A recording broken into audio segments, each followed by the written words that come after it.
अब कहते हैं मौला बैठा मोर्चे, मौला माने वो परमात्मा, मौला बैठा मोर्चे देखे जन की भेड़।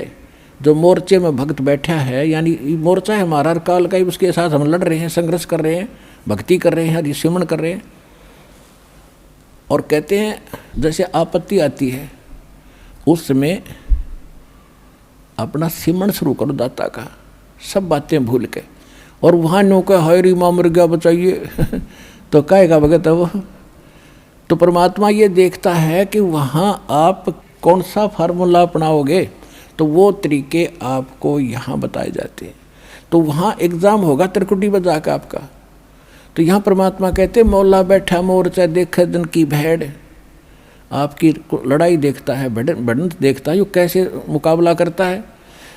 बंदूक धर के पत्थर ठाता है या बंदूक दिखावा है, तो फिर ज़्यादा फर्क पड़ जाए। बंदूक दिखाते हैं तो नाम के सिमरण से संकट टलेंगे। और कहते हैं 12 कोट दम किंकर जहाँ 12 दूत यम के दूत सारे के सारे आपके सामने आ जाओ, और एक नाम की खैड़, खैड़ माने टक्कर नुमारा सब गिरता चल तगड़ा आदमी होता है। तो ऐसे वो मंत्र की इतनी ज़बरदस्त शक्ति है, क्योंकि ये ज्ञान जो बोला गया था सिंपल और अनएजुकेटेड व्यक्ति थे, उनको सिंपल लैंग्वेज में समझाना था। तो वो परमात्मा आपकी बढ़ंत यानी आपकी एक्सरसाइज देखता है कैसे कर रहा है। तो वो जैसे इस दास के साथ आप व्यवहार, जैसे आप यहाँ डिमांड करते हो, तो धीरे धीरे देखो प्रथम बार को भक्त आता है उसको तो कंपलसरी है, वो तो मांग गएगा, और ये भगवान देगा ही देगा। इसके घर में कोई घाटा है कोई नहीं। ज्ञान इसलिए दिया जाता है कि तू क्या मांग रहा है उतना मांग ले जितनी तुझे ज़रूरत है, और बाकी भगवान पर छोड़। उसने क्या पता नहीं मेरे बच्चे को क्या आगे आवश्यकता है, आगे तैयार खड़ा पाओगा आपका, आपसे पहले खड़ा मिलेगा, इसको किस चीज़ की आवश्यकता है। पति भरता जमी पर जो जो धर पाओ, समर्थ झाड़ू देत है ना काटा लग जाए।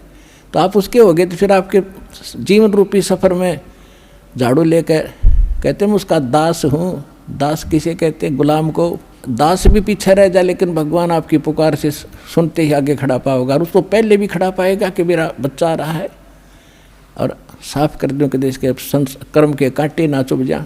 तो इतना आपने इस मालिक में समर्पित होना पड़ेगा पतिव्रता की तरह, तब वह लाभ हो।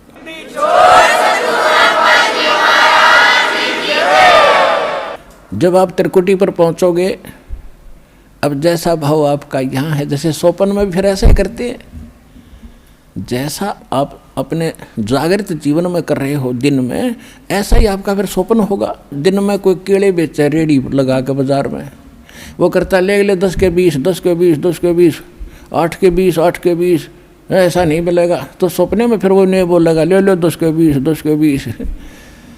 तो अब जैसा रिहर्सल आप यहाँ कर रहे हो, जब आपकी मृत्यु होगी आपको सोपन होगा, और उस सोपन में आप जो यहाँ कर रहे हो वही वहाँ बोलोगे जाके भगवान के दरबार में, भगवान के सामने। तो इसलिए पहले देखो, ये तो मालिक है, आपको टाइम देगा पूरा, आपकी उम्र बढ़ाओगा जब भक्ति नीत रखोगे तो, और तब तक आपकी यहाँ की संसारिक सुविधा भी सारी सेट कर देगा, क्योंकि उसको मालूम है ये जीव है और कितना ज्ञान सुना ले।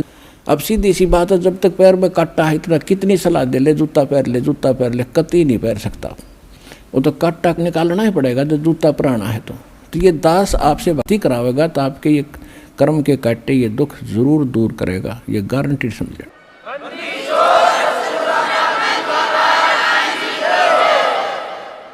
तो उसके लिए आपको धैर्य रखना पड़ेगा। धीरे धीरे रे मना धीरे सब कुछ हो, और माली सीते 100 घड़ा ऋतुआएं फलो। फिर गुरु मानुष कर जानते ते नर कहीं है अंध, ओहे दुखी संसार में फिर आगे काल के फंद। परमात्मा आपको त्रिकुटी में मिलेंगे, वहाँ जाते ही आप समर्पित हो, जैसे दंडवत करोगे तो देखोगे मुँह की तरफ, और परमात्मा जिधर जाएंगे आप पीछे पीछे वहीं भाग लोगे, वहीं साथ जाओगे। तो वहाँ आपको धर्मराज के दरबार में ले जाया जाएगा, गेल जाएंगे दाता साथ में इस दास के रूप में। भाई कर ले गुरु वकील मुकदमा भारी है। परमात्मा सब तरह की सलाह देते हैं कि गुरु आपके एज ए एडवोकेट का भी काम करेगा उस धर्मराज या न्यायाधीश के दरबार में। जो यहाँ का चीफ जस्टिस है एक ब्रह्मांड का, तो वहाँ साथ जाएंगे दास के रूप में परमात्मा और उनको कहेंगे कि सर निकालो गीता अध्याय नंबर 18 के श्लोक नंबर 66 को। ये विधान है भगवान का, सर्वधर्मान परित्यज माम एकम शरणम व्रज अहम तवा सर्व पापे भयमुक्षामि मा शुच। वो किताब खुल जाएगी गीता वहीं पर कि इस तेरे भगवान की बोली हुई है ये, इस ब्रह्म की। और देखो ये क्या कहता है कि मेरे सतर के सब पूजा मुझे दे दो और फिर तुम जाओ, अब जी छोड़ो इसको। ये ओम नाम का जाप जो सतनाम में जो सेकंड मंत्र जो आपको दिया जाता है, उसमें प्रथम जो मंत्र है सतनाम 2 अक्षर का है, जो पहला अक्षर का मंत्र है ये ब्रह्म का है ओम। इसकी कमाई वहाँ दे देंगे, फिर वो ऑटोमेटिकली छोड़ देंगे, आ जाओ जी आप फिर।